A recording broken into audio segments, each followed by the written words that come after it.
What is a Gothi to you? This is actually a great question, and actually the title of the very first video I ever made on my YouTube channel some like 5 years ago. In that video, I explain my history and how I became a Gothi. It's actually cut out of order and done very badly. It was my very first time ever editing a video. Obviously, I've gotten better since. But I think a more inclusive phrasing would be, what makes the Gothar?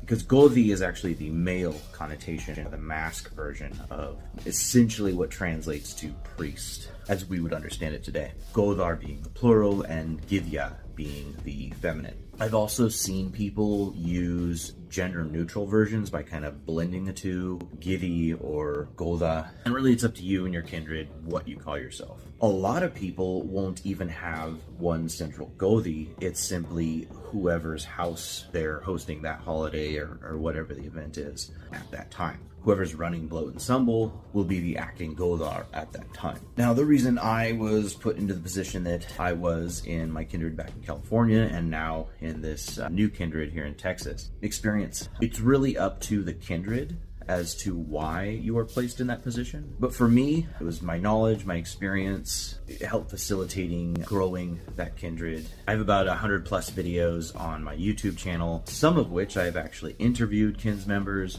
One video, I interviewed multiple people. So if you feel like watching those to kind of get a better idea, those are there. So what are the qualities that make Gothar? Short answer is whatever the fuck the kindred decides. It is up to the kindred for what they require for their designated clergy. As another Gothi is fond of saying, Eric Wordweaver Sjerven likes to say, not my hall, not my call. And in this case, that is absolutely correct. The way other people run their kindred, the things they get up to, that is not up to us. Heathenry is non-dogmatic. We don't have any central figure that decides these things. There is no Ossopope, and there never will be. There never should be, for that matter. It's more of multiple communities kind of creating a vibe, and then that culture sort of develops over time. And I've seen it. I've been heathen like 17 years, something like that, since 2006. And I've seen a lot of changes throughout my time. So ultimately, it is up to the needs of the kindred.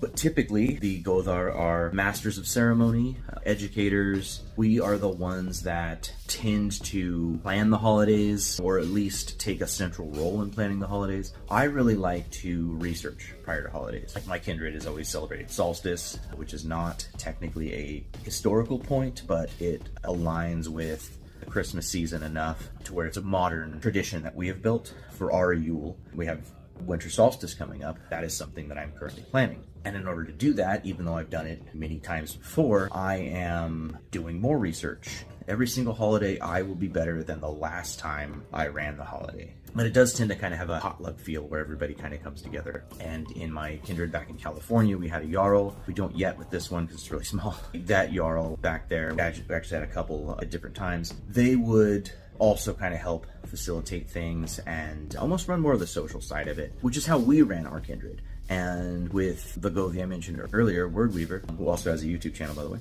he has Jarls that are kind of like below him. And I don't exactly know how his structure, he's just kind of talked about it a little bit in some of his videos. So it's really dependent on how you want to do things and how you feel that you should run things. You don't need a designated clergy member. You don't have to have Gothar at all. You can literally just be a bunch of friends that meet up every now and then and build frith together. Simply just have the holidays. Another thing that I'll do is moots. Moot means meet. I'll have periodic meetups where we get together. Typically I post like a topic and then we'll meet up somewhere, maybe like a coffee shop. That way people can come in and kind of get used to the kindred and we can kind of get used to them without some random person who's interested in heathenry coming to a person's house. That way there's that like barrier of safety and you can vet people. So yeah, that's pretty much it. It's designated clergy. Again, it might be a rotating position, but it's a master of ceremonies and somebody that will facilitate holidays and rituals, like my son's name day and other kin members who've had children, their name days as well. So when you see that title, when you see Gothi, including myself, when you see that, it really doesn't mean anything specifically to you. It might let you know who I am to my kindred, but this isn't really something that carries weight in the greater heathen community. Like, I might have some influence in multiple spaces online, but I am nobody's Gothi outside of my kindred. And a Gothi is not a Gothi without a kindred. Skull.